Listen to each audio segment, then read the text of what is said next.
உலகெங்கும் உள்ள தமிழ் மக்களுக்கு ஜோதிட சேவையில் சேலம் ஜோதிட ஆராய்ச்சி சங்கம்.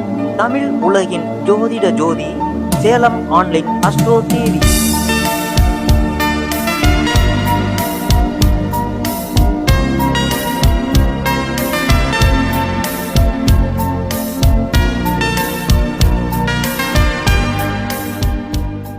சேலம் ஜோதிட ஆராய்ச்சியாளர் மாதாந்திர கருத்தரங்கம் 14வது கருத்தரங்கம் சீரு சிறப்பு நடக்குது. அடுத்தபடியாக கூட்டு வந்திருக்க நம்ம அருமை நண்பர் ரவி இப்ப உரையாற்றுவார். உங்களுக்கு கட்டில் ஆட தொட்டில் அசையாது, கட்டில் ஆடுறது வெள்ள தக்க முடியும் அப்படிங்கிற தலைப்பில் பேசுறா. வருகின்ற வரையின்றோம். என் தாய் தந்தை பாதம் பணிந்து எனக்கு ஜோதிடம் சொல்லிக் கொடுத்த குருமார்களுக்கும் மற்றும் இங்கு வந்திருக்கும் ஜோதிட சொந்தங்களுக்கும் என் பணிவான வணக்கம். மற்றும் எனக்கு பேச கொடுத்த தலைப்பு கட்டில் ஆடாது தொட்டில் அசையாது. இந்த ஜாதகம் 26/9/1966 7:45 PM. செவ்வாய் திசை 3 வருஷம் 6 மாதம் 18 நாள் அவிட்ட நட்சத்திரம் 2ஆம் பாதத்தில் போகிறாங்க இந்த ஜாதகம். அப்போ இந்த லக்னம் துலா லக்னம். லக்னாதிபதி யாருன்னா சுக்கிரன் போய் சூரிய வீட்டில் உட்காந்துட்டார். அப்போ 2ஆம் அதிபதி செவ்வாய் போய் நீச்சம், அதாவது எங்கே போய் உட்காண்டாருன்னா 10ல் கடகத்தில் உட்காந்துக்குது. 3ஆம் அதிபதி குருவும் போய் 10க்கு தான் போய்க்குது. 4ஆம் அதிபதி சனி, 5 கூடியவரும் சனி தான் 6ல் வைக்கிறோம். அப்போ 5ஆம் இடத்துல போய் சந்திரன் மாந்தி, 7ஆம் இடத்துல ராகு, 10ஆம் இடத்துல செவ்வாய் குரு, 11ல் சுக்கிரன், 12ல் சூரியன் புதன். இதுதான் ஜாதகம். அம்சக்கட்டம் இது விருச்சிக லக்கணம்.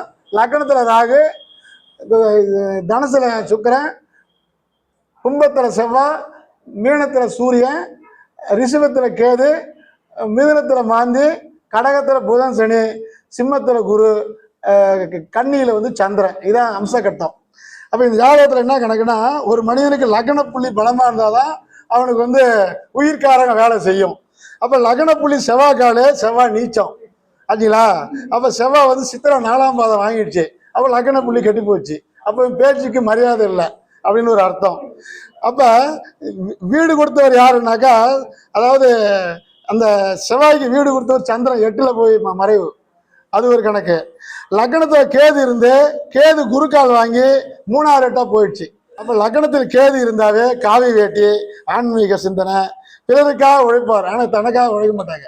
ஏன்னா லக்ன ராசி லக்னாதி கெட்டு போனாவே அடுத்த சொல்லதான் கேட்டாகணும் அப்படின்னு ஒரு விதி.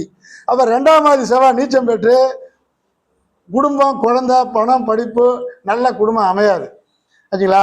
அப்போ பொதுவாகவே லக்னம் 5ஆம் ஆதி சந்திரன் மாந்தி இருக்க குழந்தை பிறக்காது. ஏன்னா லக்னத்துக்கு 5ல் போய் சந்திரன் மாந்தி உட்காந்து அந்த சந்திரன் செவ்வாய் கால் வாங்கிடுச்சு, மாந்தி சந்திரன் கால் வாங்கிட்டார். அப்போ அந்த சந்திரன் அவர் வீட்டுக்கு 8, அப்போ அதுவும் கெட்டு போச்சு.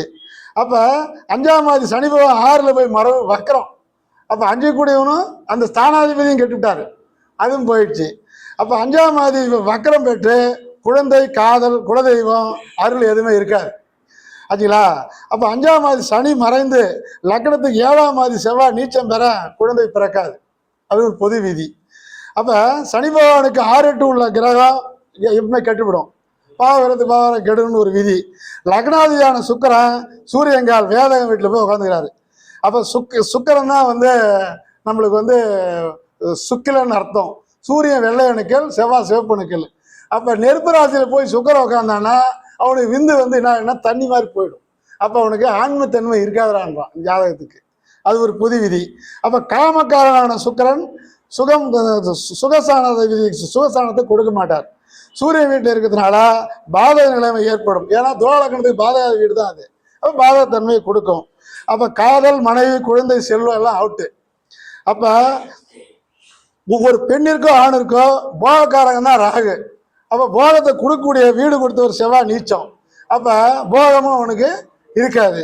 அப்போ வீடு கொடுத்த செவ்வாய் புதங்கால் வாங்கி புதன் லக்னத்துக்கு 12 மறைவு. அப்போ பஞ்சன தோஷம் அது. அப்போ படுக்கை சுகமும் இல்லை. அப்போ லக்னாதிபதி செவ்வாய் புதன் வேதங்கால், லக்னாதிபதி 9ஆம் ஆதி 12ஆம் ஆதி. அப்போ புதன் சந்திரங்கால், சந்திரன் 6ல். அப்போ சந்திரன் செவ்வாய் மறைவு முடிஞ்சு போச்சு. லக்னாதிபதியும் 4ஆம் அதிபதியும் 6, 8 சுகம் இல்லை, சஷ்டாகமாக ஆகி போச்சு. அப்போ 1-4 வந்து இதாகி போச்சு, கெட்டு போச்சு. பொதுவாக நெருப்பு ராசியான மேச சிம்மம் தனுசு இல் சுக்கிரன் இருந்தால் பெண் சுகம் இருக்காது. ராசிக்கு 7ல் சுக்கிரன் பாதகாத வீட்டில் இருக்க பெண் சுகம் இல்லை. லக்னாதி சுக்கிரன் பாதகாதியான சூரிய வீட்டில் இருக்க சூரியன் 12ல் மறைவு, சனிக்கு 6-8ல் அகப்பட்டதால் பஞ்சனை தோஷம் அப்படின்னு சொல்லணும். ஒரு ஜாதகத்தில் குடும்பாதிபதி 7ஆம் அதியும் பலம் இழந்தால் 6ஆம் அதிபதி வலுத்து விட்டால் இல்லறம் இன்பம் இனிக்காது. அப்ப 7ஆம் அதியும் 6ஆம் அதியும் கூடி கேந்திரம் பெற திருமணம் இல்லை. 6ஆம் ஆதி குரு பலம், 7ஆம் ஆதி செவ்வாய் பலம் இல்லை. 6ஆம் ஆதி வலுக்க திருமணம் அவுட். அப்ப 4ஆம் இடம் தான் சொந்த பந்தம். உயிர்காரகம் கெட்டுவிட்டால் சொந்த பந்தம், மனைவி, குழந்தைகள், அக்கம் பக்கம் யாரும் துணை இருக்காது. பொதுவாகவே லாபாதிபதியும் 9ஆம் அதியும் வலுத்தால் கோட்டீஸ்வரன்.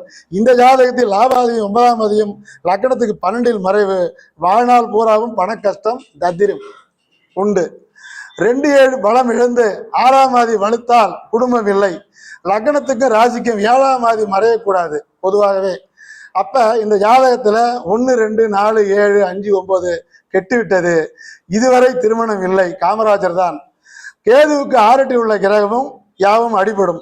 குருவுக்கு 6-8 உள்ள சந்திரன் இருக்க வாழ்க்கை வண்டி சக்கரம் போலதான் ஓடும்.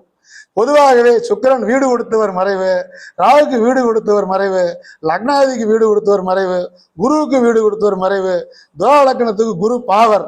லக்னத்துக்கு 8ஆம் ஆதியான சுக்கிரன் பாதகாதியான சூரிய சாரம் பெற சூரிய லக்னத்துக்கு 12ல் இருக்க எப்போதும் திருமணம் இல்லை, தொழிலும் இல்லை.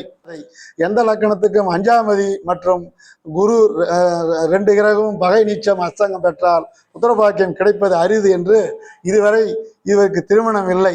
எனவே வையத்துள் வாழ்வாங்கு வாழ்பவன் வானுரையும் தெய்வத்தில் வைக்கப்படும்.